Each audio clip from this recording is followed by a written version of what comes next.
અરે મોહનભાઈ, તમે ક્યારે આવ્યા? આવો આવો. શું બની લાલ તમે ત્યાં આ બધા જ્યોતિષ બાબામાં માનતા થઈ ગયા? અરે ના ના મોહનભાઈ, હું આવા કોઈ જ્યોતિષ બાબામાં નથી માનતો. પણ આ મારા અમુક ભાઈબંધો છે, એણે મને એટલી બધી ખાતરીપૂર્વક વાત કરી, એની વાત જ જવા ગયો. અને આ જ્યોતિષ બાબા જે છે ને, આ દેવા બાબા, એનું કામ પરફેક્ટ છે.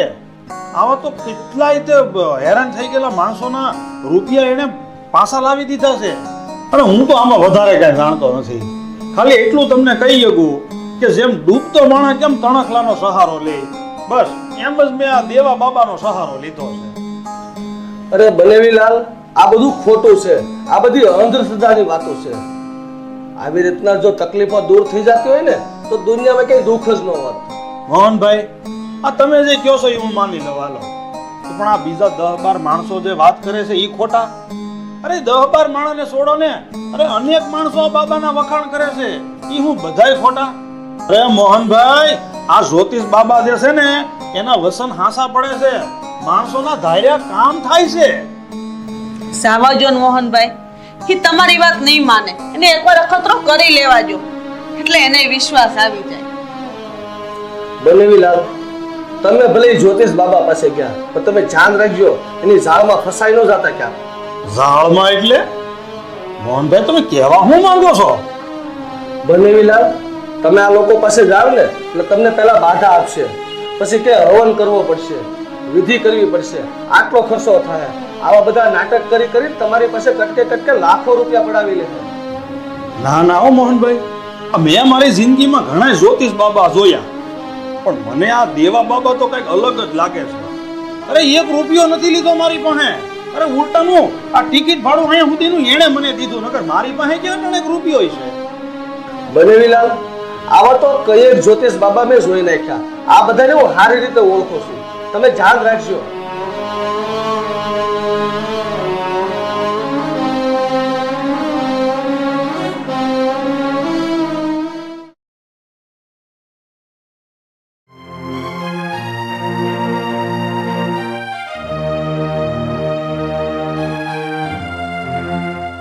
મમ્મી, આ પપ્પા પેલા જ્યોતિષ બાબા પાસે ગયા હતા, તો કોઈ સારા સમાચાર આવ્યા?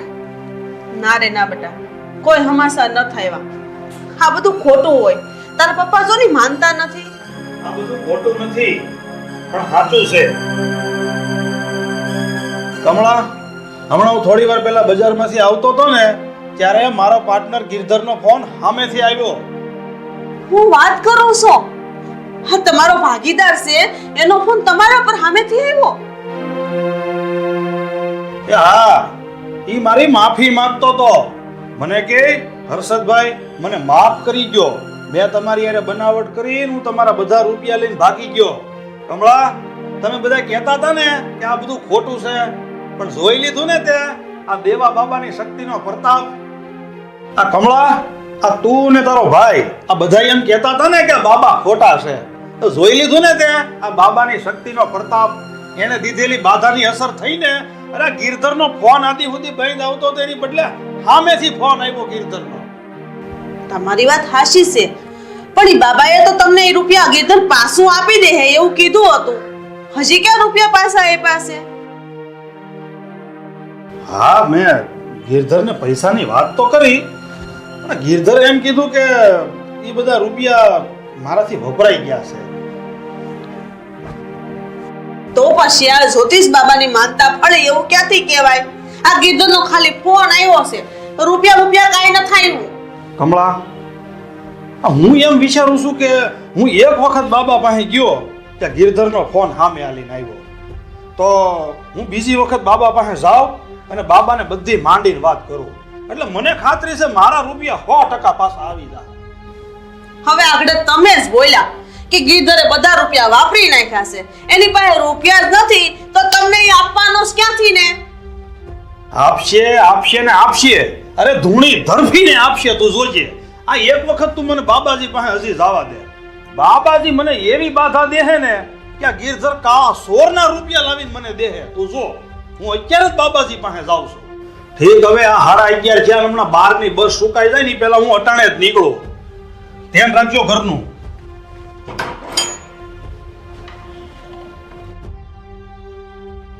મને તો એમ લાગે છે કે આ તારા બાપા છે ને ભાખલ કે ભરાણા છે. ખબર નહીં એમાંથી ક્યારે છુટકારો મળશે. કોઈની વાત જ નથી માનતા. સારું મમ્મી, છોડો એ બધું, હું જાઉં છું.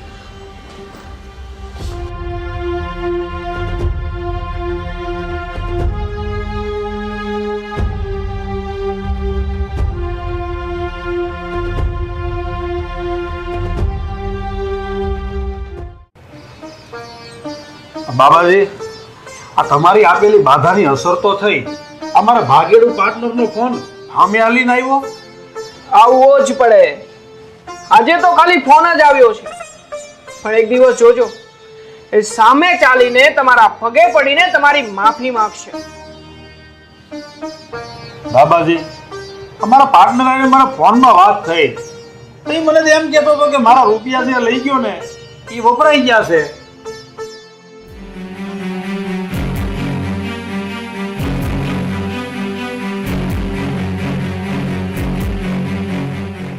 એ રૂપિયા ભલે એને વાપરી નાખ્યા હોય, પણ એ રૂપિયા પાછા આપવા એને આવવું જ પડશે, અને એ રૂપિયા પાછા આપવા આવશે જ. હર્ષદભાઈ, હું તમને આ લીંબુ મતરીને આપું છું. આ લીંબુ તમે તમારા ઘરની ઉત્તર દિશામાં મૂકી દેજો. જોજો, 16 દિવસમાં તમારા રૂપિયા પાછા આપી જશે.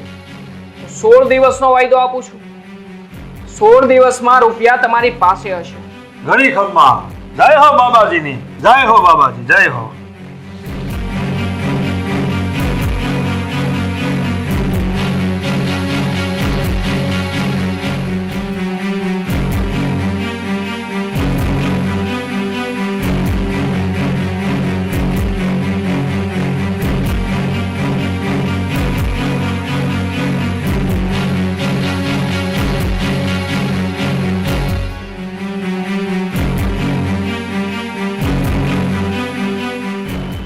લો, આ લીંબુ તમારા હાથે જ લઈ લો.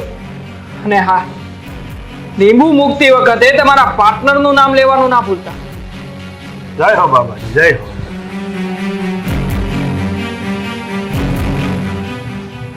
જય હો બાબાજીની. જય હો. 5 મિનિટની પ્રાર્થનામાં જોડાઓ મારી સાથે.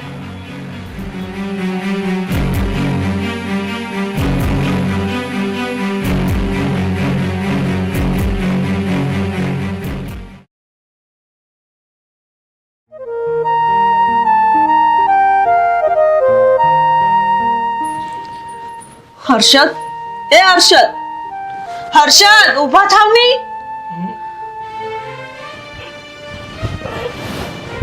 શું થયું? આ કેમ એટલી મોટી રાતે મને હાથ કર્યો તે?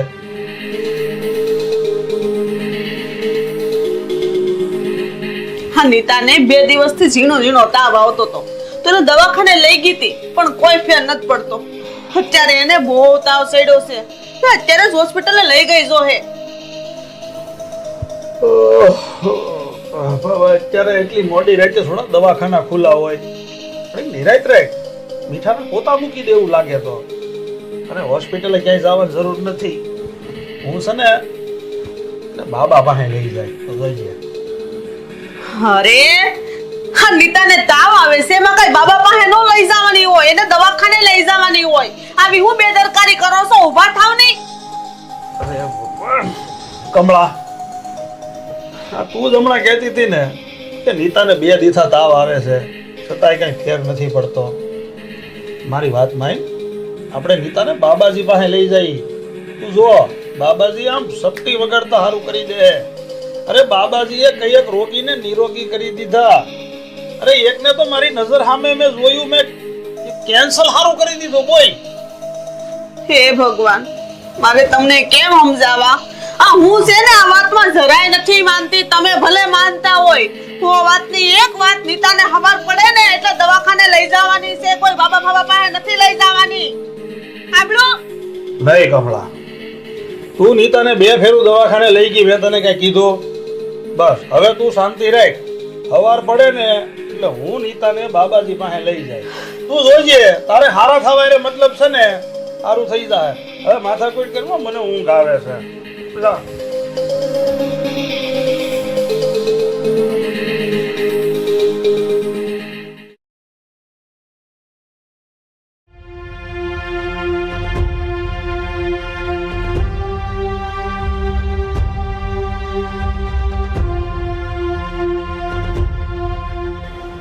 જય હો બાબાજીની.